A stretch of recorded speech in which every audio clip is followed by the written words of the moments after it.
السلام عليكم. معكم احلام مخلوف، عضوه في المنتخب الوطني اللي غادي يمثل المغرب في الاولمبياد اوزبكستان. اليوم شاركت في الدوزيام فيستيفال يونيفرسيتير لي اورغانيزي باغ اسناجي. لورغانيزاسيون صراحه زوينه بزاف، والكومبيتيسيون يلاه بديناها دابا، وكنتمنى يكون عندي حظوظ في المشاركه.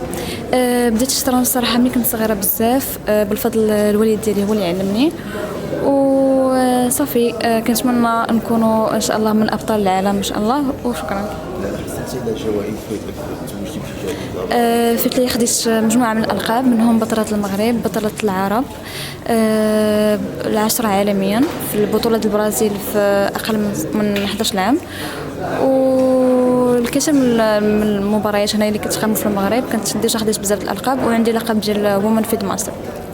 باش تنصحي الشباب يعني يهاوي الرياضة؟ صراحه الشطرنج لعبه زوينه بزاف،